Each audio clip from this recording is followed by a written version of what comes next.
The Pyre Without Fire, a haunted and thriller novel.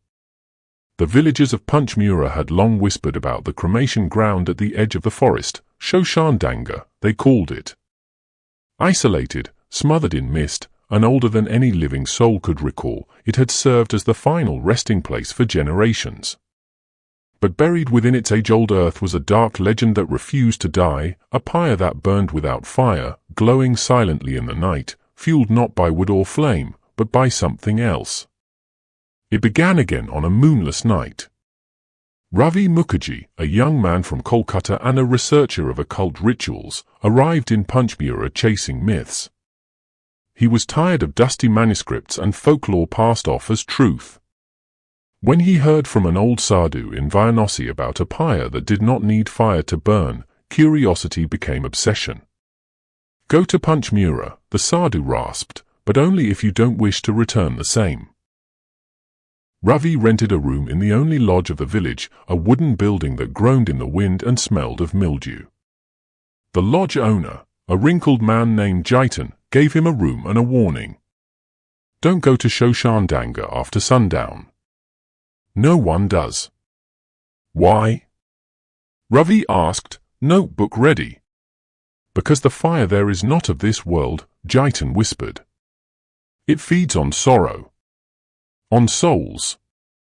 That night, Ravi walked to the cremation ground, notebook in hand, camera in pocket. The forest path grew darker with each step, the chirping insects fell into silence, and even the wind seemed to hold its breath. When he reached Shankhadip, his flashlight flickered once, then died. Yet, in the center of the ground, he saw it, a pyre, glowing orange and red, no wood, no smoke. Just the eerie shimmer of heat rising from a pile of ash and bone. It was as if the earth itself burned. There was no one nearby. No footsteps. No sound.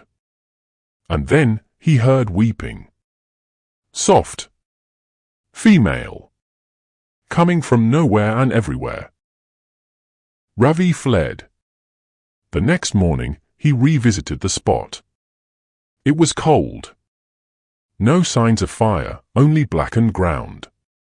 Villagers avoided his questions. Some crossed themselves. Others shut doors. Only one woman spoke, Amala, a widow who lived near the edge of the forest. "My husband," she said, voice trembling. "He died 20 years ago. We brought him here to burn.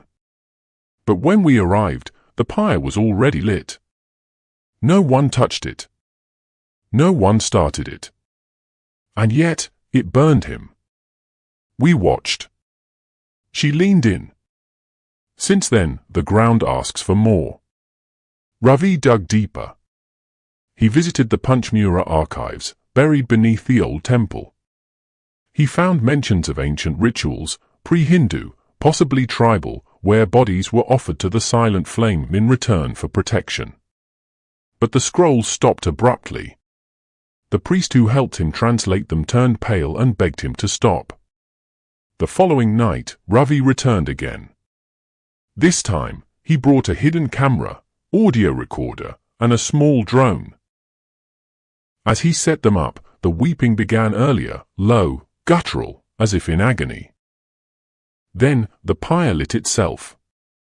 This time, it was not empty. A shape lay on the pile. A human body. Charred and crackling.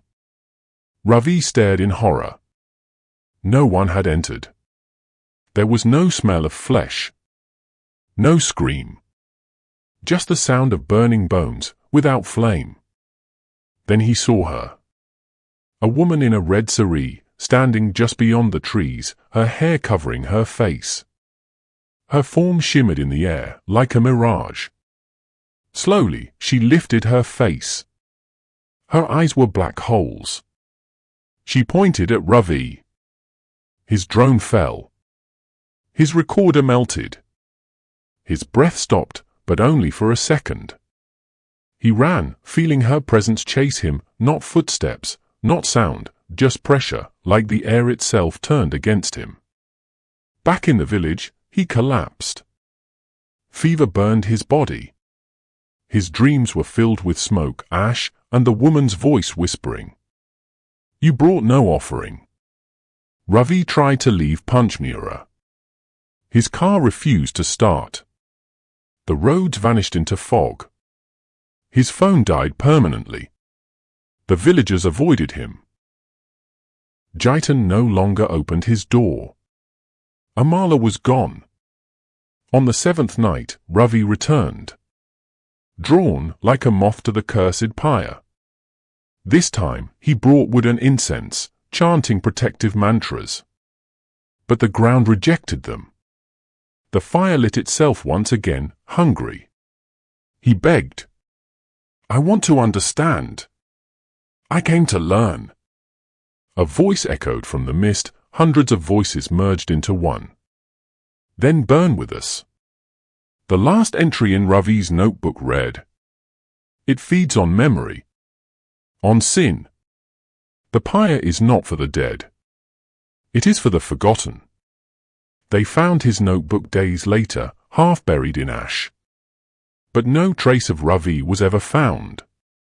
Now, travelers passing near Panchmura whisper about a man in a white shirt, walking near the cremation ground, notebook in hand, eyes hollow, as if looking for answers. And sometimes, on windless nights, the villagers see it again. A pyre glowing without flame, without wood, without smoke, but never, ever without a soul to burn.